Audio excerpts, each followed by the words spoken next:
You just witnessed the altercation, the hard foul, the clearing of the benches, and the ejections. If you believe the headlines, that's the whole story. After Sophie Cunningham was fined $400 by the WNBA for the infraction, everyone moved on. However, that is not the narrative. Not even near. You were right. Many of you watching have been making the same connections for weeks. Because there was no penalty associated with that $400 piece of paper. It was a ticket for the lottery. And it just revealed a $50 million deception that the WNBA has been frantically attempting to conceal. If you appreciate this content, consider giving this video a like and subscribing to the channel. Believe it or not, more than 85% of viewers haven't subscribed yet. It's free and only takes a second, but it means the world to us. So, did you subscribe already? Great. Thank you so much for your support. Now, back to the video. This is not a tale about a challenging bird. It tells the tale of a dysfunctional financial system. A system in which one player can profit more from breaking the rules than from the league enforcing them. And it exposes a reality so perilous that it could destroy the league as a whole. We're going to dissect the whole money stream. Show us we're headed in the right direction by clicking the like button if you appreciate the hustle of revealing the truth. It keeps us fighting.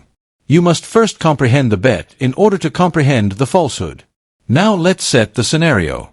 June 17th, 2025. With a final minute lead of 88-71, the Indiana Fever are dominating the Connecticut Sun. The game is finished. However, the sending of messages began at that point. Caitlyn Clark's longtime rival from college, Sunyard Jackie Sheldon, pokes Clark in the eye. Then, Marina Maberry, another Sunyard, pushes Clark to the ground amid the scrum. Sheldon receives a flagrant one as well as technicals from the officials. Here's the secret, though. Maberry continues to play. A boundary had been breached for both Sophie Cunningham and the Fever. There was what the insiders refer to as a vacuum of authority, because the officials had lost control. Cunningham made the decision to fill it with 46 seconds remaining. In a blatant act of retribution, she wrapped J.C. Sheldon up and pulled her to the ground with a hard, deliberate foul. Cunningham was dismissed as the benches vacated. Following up, the league office discovered that she had been fined $400 for the egregious 2 fouls. This is when the maths gets crazy. The biggest payout in WNBA history was triggered by that $400 wager. Sophie Cunningham's personal brand took off in the 48 hours that followed the game. Her following on TikTok increased from about 400,000 to 1.2 million. She now has 350,000 Instagram followers. Fans sold out of her number 8 Fever jersey. According to one marketing firm, a typical brand would have to spend more than $1 million merely to gain that many followers. In less than 2 days, Sophie Cunningham turned a $400 fine into a 7-figure branding victory. As the enforcer who was prepared to defend the league's biggest player when the league itself wasn't, she turned into a hero and an icon. However, the league that penalized her was drowning in red ink while Cunningham was laughing all the way to the bank. Here's where the deception comes in. The falsehood about $50 million. The league that invented the game was losing money while Sophie Cunningham was using a single foul to construct a personal empire. The WNBA lost between $4 and $50 million in 2024, despite being the most watched and talked about season in the league's history, according to several publications. Give that some thought. Even while the league is drawing more attention to its product than ever before, it continues to lose an enormous sum of money. You must thus ask yourself, how is that even possible? Her name is Caitlyn Clark, and the solution is a contradiction. Let's cut through the noise and be absolutely honest. According to the facts, the idea that the NBA's expansion is driven by a talent boom throughout the league or by the entire 2024 rookie class is a media invention. The figures are accurate. ESPN platforms saw a 170% increase in viewing in 2024. Caitlyn Clark's Indiana Fever was featured in an astounding 18 of the 21 games that attracted over 1 million spectators. The league's national TV viewership fell by 55% after she missed 5 games due to an injury in June 2025. She is not merely a component of the success narrative. She is essentially the success story. Given that she is the league's most valued asset, the golden goose laying golden eggs, she must be the highest paid player in the league by a wide margin. This is where the dirty secret of the system is revealed. Caitlyn Clark's official WNBA salary for the 2025 season is $78.66. That's exactly what you heard. Sophie Cunningham, the enforcer who kept her safe, is paid $100,000 by the WNBA. The league pays the woman who just turned a fine into $1 million brand more than the celebrity she was guarding. In the meantime, Clark's off-court agreements, such as her historic 8-year, $28 million contract with Nike, demonstrate her actual market value. For the cost of an entry-level office position, the league is gaining access to a billion-dollar superstar. Do you think it makes sense for Sophie Cunningham to make more money from the league than Caitlyn Clark? Please share your honest thoughts about that in the comments section below.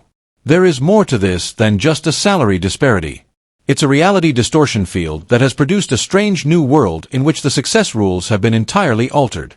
For those of you who are watching as narrative analyzers, this is when the true connections begin. Because the WNBA no longer follows the outdated principles of sports economics, as that compensation disparity demonstrates. We are seeing the emergence of a completely new and extremely unstable financial model. We'll refer to it as narrative-driven value. A player's marketability in this new economy is independent of their stats. It has to do with their place in what we refer to as the Caitlyn Clark cinematic universe. Close proximity to Caitlyn Clark, the main character, and involvement in her ongoing narrative. Playing the hero, villain, or protector is currently the quickest method to develop a brand and earn money. The ideal case study is Sophie Cunningham.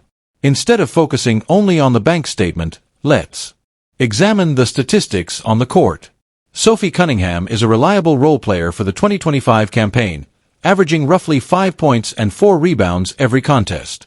Her worth is no longer determined by points, but those are not superstar stats. By carrying out a single, conspicuous act of enforcement on the protagonist's behalf. In real time, her whole brand worth was revised. All of a sudden, her fiery Sophie nickname and tough play style became more than simply personal characteristics. They were essential resources.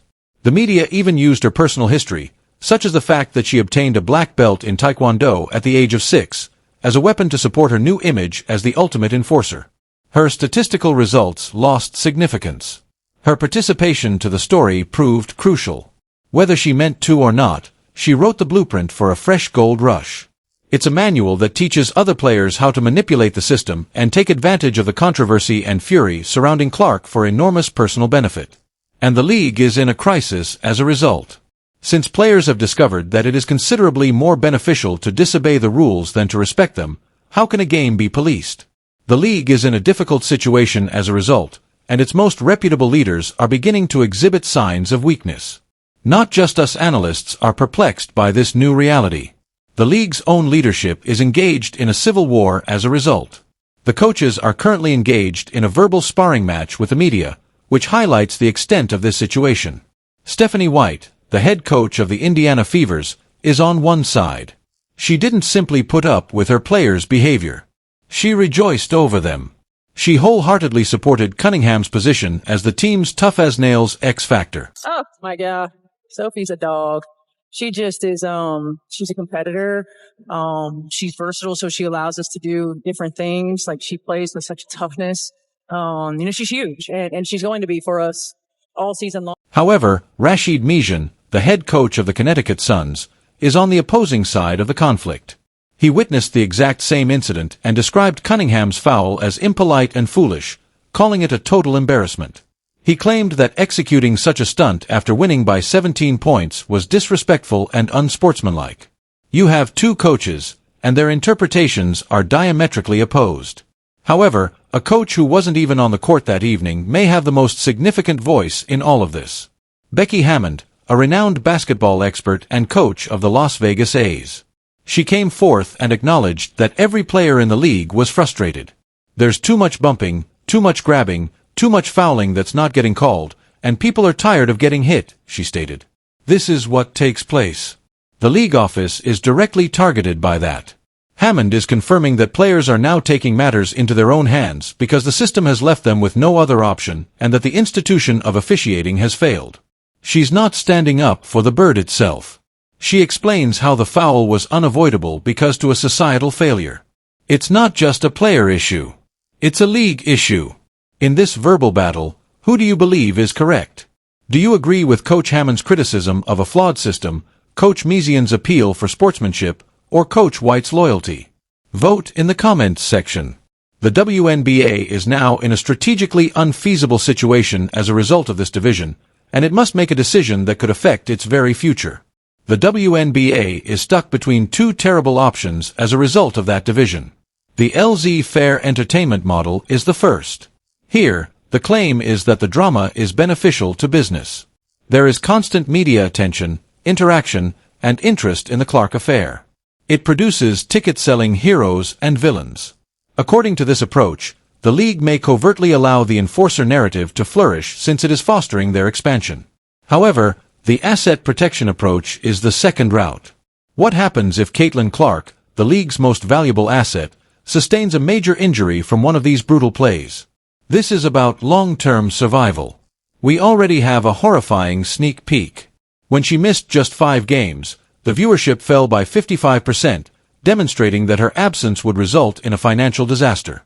According to this approach, the league must take matters seriously, impose severe penalties, and defend its golden goose at all costs. What did the league do when faced with this difficult decision? They went blank. After review, they upped Marina Maber's foul, but critically, they suspended no one and fined Sophie Cunningham pocket change.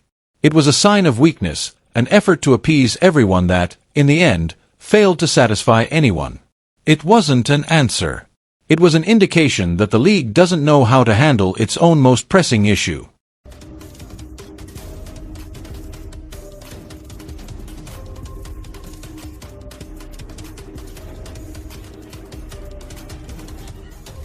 There was more to the Sophie Cunningham affair than merely a foul that revealed a financial fraud. It was an indication that the league had lost control of its own set of values. Players now have a risky new playbook after it exposed a flawed economic model. By producing drama around a superstar, they may become wealthy much more quickly than the league can by developing a sport. The WNBA has not only let this to occur, but it has encouraged it by neglecting to take action. It has demonstrated that crime pays, and it pays well, in the new WNBA. This has set off a ticking time bomb, and the next person who adopts this strategy could be the one to set it off. What do you think about all of this? I'd want to know your theory in the comments section below. Is Sophie Cunningham a genius who just figured out a flawed system? Or will the WNBA be destroyed by this new narrative-driven paradigm of player branding? Additionally, make sure you subscribe to the channel and enable notifications so you never miss an investigation if you think the story behind the story is the only one that really counts. Lastly, share this with anyone you know who needs to know about the actual economic game being played behind the WNBA's curtain.